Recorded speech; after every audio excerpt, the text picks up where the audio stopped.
Asalamu alaykum mpenzi mtazamaji popote pale ulipo, matumaini yangu kwamba wewe ni mzima wa afya. Unapoendelea kupata matangazo yetu ya kila siku ya Tukutane TV, na kwa mara nyingine tena siku ya leo tumekwenda kukutana ndani ya mjengo mzima. Waswahili wanasema milima haikutani lakini wanadamu wanakutana, na hatimaye tumekutana tena kwa mara nyingine katika runinga yako hiyo.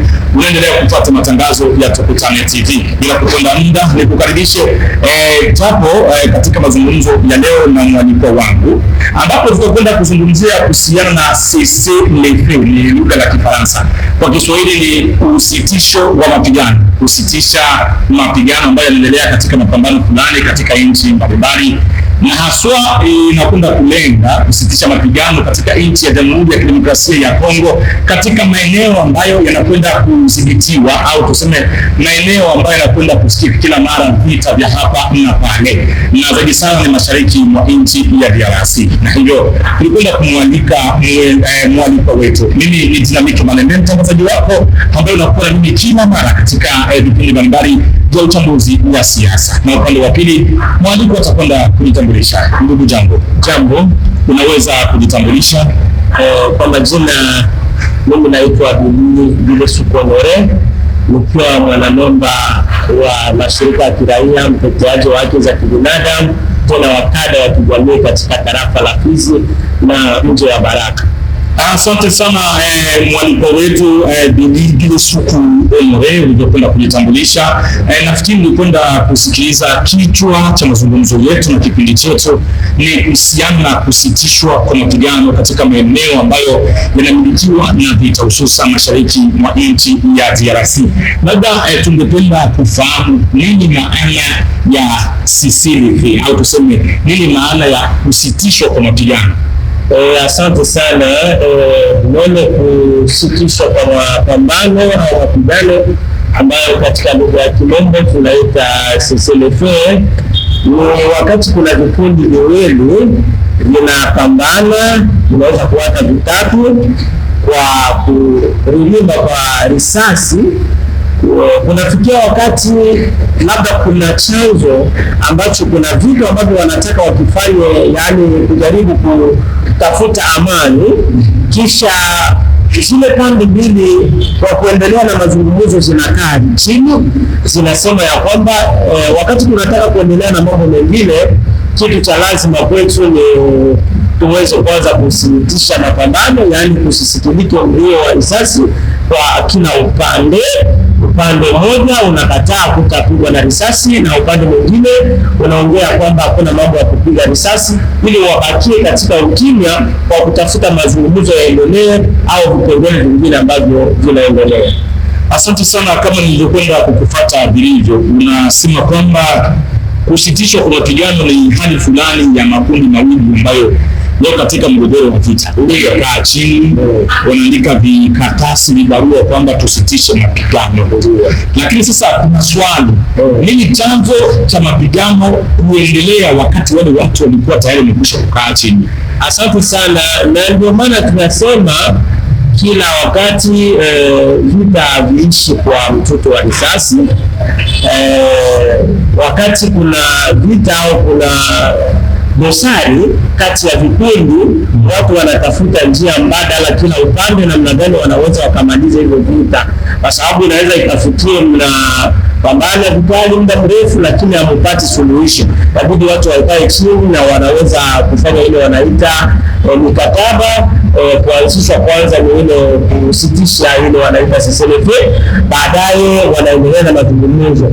Sasa inafikia wakati watu wanapokuwa wanaongea, inaonyesha kwamba kuna pande nyingi ambazo zinakuwa zitimizi yale masharti, kitu ambacho kinasababisha hivyo. Ndio maana tunasema kila mara kwetu katika Jamhuri ya Kidemokrasia ya Kongo hayo mambo tunayaona sana, yaani kunakuwa usitishaji wa mapambano kila wakati, lakini unashtukia upande mwingine unainuka. Chanzo nini? Chanzo chenyewe ni kile tunasema, wengi wanafanya hiyo ni kwa sababu ya kujaribu kujiandaa. Watu hawaisemi kwa uhakika, lakini ni kwa unafiki. Yaani wanataka wajiandae, wanasema tufanye usitishaji wa mapambano ili waendelee kujiandaa baadaye washambulie upande mwingine. Yaani Kongo, watu wale ambao wanaongea kwamba tufanye usitishaji wa mapambano hawako katika uhalali, wanavifanya ni kiini nacho ili waweze kujiandaa, waweze kushambulia. Ndio hili ambalo linatokea kila mara. Serikali ya Kongo imefanya mkataba wa kwanza na Nairobi, kaonekana wafanye hiyo sasa. Ngazi kabla ya kufikia kwenye serikali na ngazi za serikali ya Kongo, ndio nataka niulize hapo, niliuliza swali kwamba kunakuwa tukienda ngazi ya kimataifa, ndio tumo ngazi ya kimataifa kwa serikali yoyote ile na waasi wote wa nchi yoyote ile, unapotokea kwamba hakuna makubaliano, yani hakuna kusitishwa kwa mapigano, japo kulikuwa makubaliano hapo nyuma, wanaoandaa mapambano au wanaofanya rafiki, kwa mtazamo wako huo inakuwa ni serikali ya mahali popote au waasi wa eneo lolote hilo? Mara kwa mara utakuta hata wale inaweza kupata viongozi. Tunachukua mfano wa Ukraine pamoja na Urusi, wanafanya kusitisha mapambano, lakini Urusi inaendelea na inapambana, kwa sababu Urusi iko na madhumuni ya kusema wao waweze kufikia wale watu mpaka wakubali kile ambacho wanataka. Yaani msitishaji wa mapambano na kuaga namna gani? Wale wanaokeuka hawapendi, wao wanataka yale masharti yao yatulizwe. Ndio maana unaona kila mara wanateuka mapambano. Yaani wanajua ule muendeleo wataenda kufikia kuwafikiana na vita vinaisha, lakini wanaona tukiendelea na hii hali, yale malengo yetu ambayo tunaandaa hayataweza kusikilika.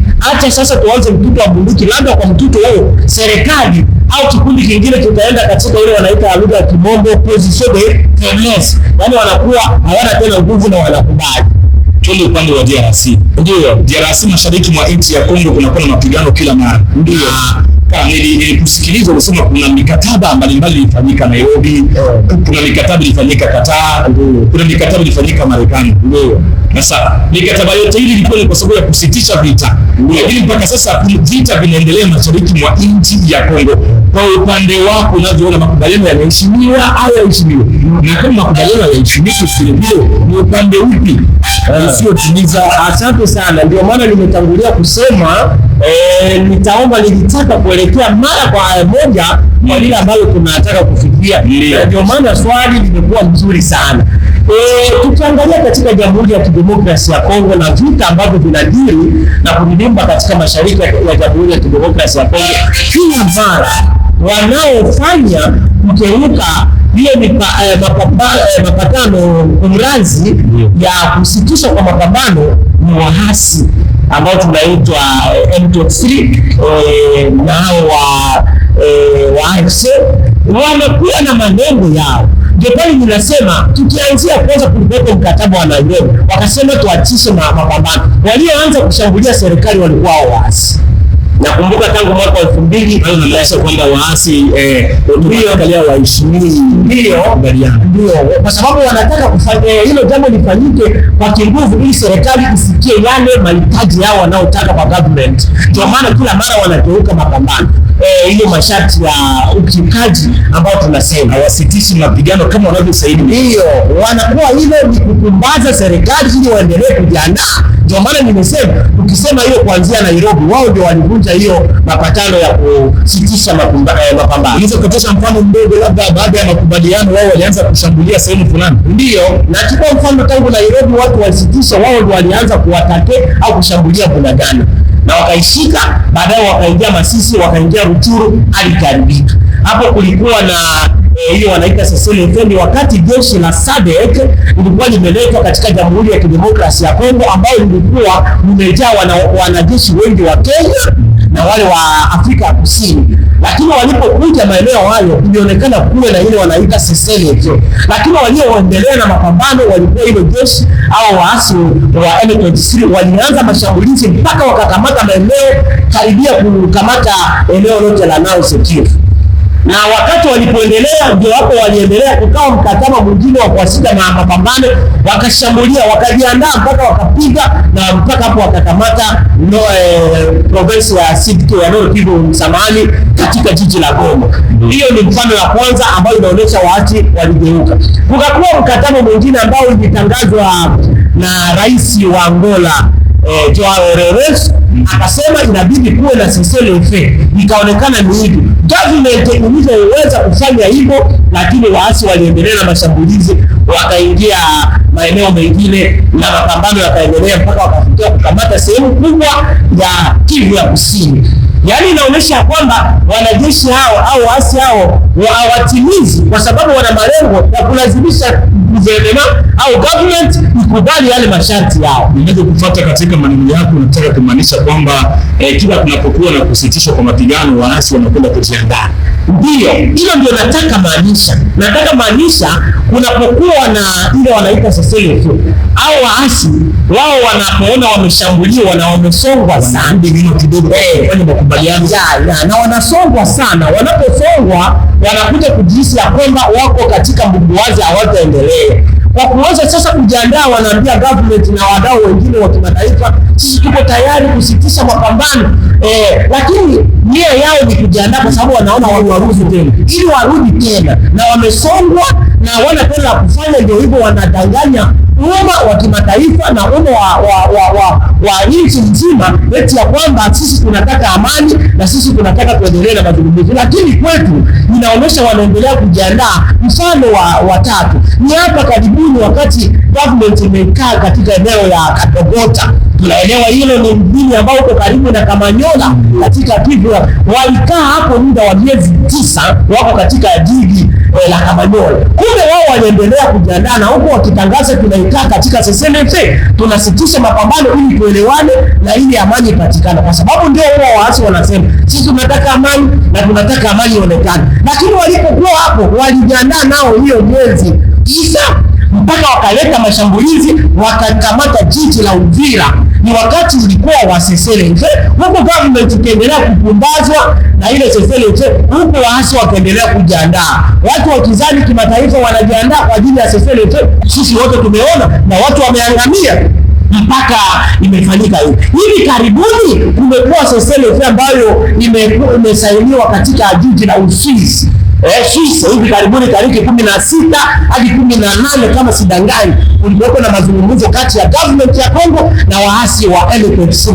Wanani wameharibu hiyo? Ni hapa hivi karibia tariki 18 kuingia tariki 19, tuko mashahidi. Waasi hao wameshambulia eneo la Mikenge, wameshambulia eneo la Bitaka, wameshambulia eneo la Enge, wameshambulia eneo ambalo government imekamata na watu 4, majeruhi 8 na wengine wako katika hali mbaya. Yaani hivi wamekuja wanaendelea kujiandaa ili waone namna gani watashambulia eneo ambao waliweza kutoka. Kwetu sisi tunaona ya kwamba zile cessez-le-feu ambazo waasi wanafanya ni kupumbaza government, na tunaomba government ijiandae. Nakushukuru, na kuna swali nataka nijiulize, kwa sababu serikali tuseme kwa ngazi waasi wanapokuwa wanadhibiti na kuchukua baadhi ya maeneo na vijiji, wanasema kwamba wao ni wakombozi. Nataka kuuliza, makundi ya waasi yanania kweli ya amani na raia wa nchi ya Kongo au ni siasa? Ndio, najua kwamba ukiangalia mazungumzo ya vikundi vingi ya waasi wanajaza matumbo yao na wana zile faida zao za kibinafsi na wana malengo ambayo ni ya miaka wanayo ndani ya mioyo yao, lakini huku wanadanganya kwamba wanakuja kukomboa. Sisi wa raia ambao tunaathirika katika mashariki ya Kongo tunasema ni uongo mtupu, si ukombozi, lakini wana nia yao ambayo ni nia ya muda mrefu ambao wameiandaa ili kuangamiza au kusumbua Kongo mzima na hasa sana mashariki mwa Jamhuri ya Kidemokrasia ya Kongo. Asante sana mpenzi mtazamaji wa matangazo ya Tukutane TV, endelea kupata matangazo yetu ambayo yanakwenda siku ya leo na kauli mbiu ya cessez-le-feu au kusitishwa kwa mapigano katika nchi ya Kongo, hususan mashariki mwa DRC. Unapokwenda kusikiliza mwaliko wetu siku ya leo, nakwenda kusema kwamba kiini na chanzo cha waasi kwenda kufanya makubaliano yao ni wakati wanazidiwa, na wakizidiwa wanarudi nyuma kwenda kujipanga, huku wakikwenda kusema kwamba ni makubaliano ya kusitishwa kwa mapigano, ili mradi wajiandae vizuri kuja kushambulia serikali na kushambulia majeshi ya government ya DRC. Na vile vile nilikwenda kusema kwamba kauli ya waasi ya kusema kwamba wanakwenda kukomboa maeneo au kuleta ukombozi kwa raia wa nchi ya Kongo, vile vile ni siasa ya kujaza tumbo zao. Labda swali letu la mwisho kwenda kusitisha kipindi hiki, nini kifanyike kwa upande wa serikali na upande wa raia ili kwenda kudhibiti ujanja huu wa waasi wa CCLF? Asante sana. Nataka nidokeze kwamba kama vile mteteaji wa haki za kibinadamu na wana mashirika ya kiraia, kwetu sisi ile CCLF ni mzuri, hatuwezi kataa. Ndio tunaipenda kwa sababu raia wetu hawataathirika. Kwa hiyo mtuto wa risasi unaendelea, watu raia ndio wanaangamia, raia wetu ndio wanasumbuka, tunapoteza mali zetu, watu wanakufa, wengine wanabaki hawana makao. Yani ni mambo mabaya. Kwetu sisi CCLF ni mzuri sana na tunaipenda, lakini tunapoona huo ujanja kwetu tunaenda kusema kwamba CCLF haina maana. Tunaomba serikali ya Kongo, baada ya kuonyesha hii yote mifano ya miaka umeenda miaka rudi ya kuona ya kwamba mikataba mingi ya kuhakikishwa kwa mapambano imesainiwa na hakuna hata suluhisho, kwetu kama vile mashirika ya kiraia tunaona muda wote tumedanganywa na raia wetu wanaangamia na vitu vinaharibika. Tukakuja kuona tulikuwa tunapendelea hiyo CCLF tena tunaipenda kwa sababu damu isiendelee kuvunjika. Yaani kama kuna watu ambao wanapenda CCLF ni sisi wateteaji wa haki za kibinadamu na tena mashirika ya kiraia na hata wakada wa kijamii. Kwetu raia ndio jambo la kwanza ambalo la msingi kwetu kuwatetea. Sasa tumekuja kuona kumbe ni kinyume hakileti suluhisho, ndio pale tunaomba kwa government yeye ndiye ambaye anachunga raia wake afanye mbinu zozote zile, baada ya yeye naye kudanganya muda mrefu ya kuona hizo CCLF zifanye kazi, ichukue maamuzi ya kuweza kurekebisha hizo eneo ambazo zimeshikiliwa na waasi kwa kinguvu na kwa hali na mali na kuchukua njia mbadala. Kwa nini ninasema hivi? Hata wale watu ambao wako katika yale maeneo ambayo yamedhibitiwa na waasi hivi wanaendelea kuathirika, hawapo na amani. Haiko sisi tu ambao wale waasi wanakuja kupigania ili ile maeneo waendelee kuinyang'anya kama vile wamenyang'anya nyingine, wao nao wanaathirika. Watu hawaishi kwa amani, wanaoikaa mule wanashikwa na kuuawa, mpaka mmesikia habari za maafisa pemini ambazo zimeonekana eneo la Lubero baada ya waasi kuondoka. Imeonekana ya kwamba kuna idadi ya watu ambao wamezikwa. Hivyo waandishi wa habari kama nyinyi wanakuja kuzolewa usiku na wanabeba. Yule ambaye anataka kutetea kama vile tunatetea hapa, naye anakuja kushikwa. Yaani nao hawana amani. Sasa serikali ambayo inaona ya kwamba eneo zile ambao wakombozi wanajiita wanakuja kukomboa haina amani, inapaswa itukomboe sisi ambao tuna mawasiwasi ya kwamba wale watu wanaweza kuchukua huo muda wa CCLF wakuje kutuatake na wakomboe tena hii nyingine maeneo kama wanavyosema na waendelee kutugandamiza. Na hivyo wale ambao wako katika yale maeneo ambao waasi wameshika hawana amani. Government itulindie kwanza sisi wenyewe usalama, sisi ambao tunaishi katika wasiwasi ya kwamba wale watu watakuja kutushambulia na kuweza kuprofitia CCLF, waende na yale maeneo ambayo wao wale waasi wako wachukue ile wanaita autorite ya leta iweze kuwa mahali popote na baadaye wadhibiti na waweze kungojea mambo mengine. Lakini wakiendelea hivi tutashituka na hapa ambapo tuko wanakuja kupambania wanapanyanganya kwa kuweza kiini machi na kusema kuna CCLF na ile eneo ambalo wao wako inaendelea kuathirika na watu wanaishi hawana uchumi, maradhi yanawaumiza, vita, mauaji yanaendelea. Kwa hiyo government ichukue uamuzi kuchukua njia awayo yote ile ambayo itakomoa, na ndio maana tunaomba jeshi liwe thabiti na lifanye kazi yake, na government itunze jeshi letu, ilivike, ipatie mishahara yake wakati unaofaa na ifanye lolote lile, kusikue mambo ya treative na wale ambao wasaliti wanapoingia ili kuweza kusaliti. Kwa sababu sisi tunasema labda kuna jambo, kwa nini maeneo ambayo serikali unasema imedhibiti ndege kutoka Rwanda zinaweza zikaje zikapige waraia kama vile nilisema vitatu, kama vile nilisema hapo kwanza? Kwa nini ndege zitoke Rwanda zije kushambulia? Je, anga ya Kongo izibitiwe? Na hapo wametuambia wamezibiti. Labda kuko complicité quelque part, labda kuko wasaliti ambao labda na zile drone tunatema katika Kifaransa ya bwana ya maisha. Kuna jambo hapo sisi hatujui.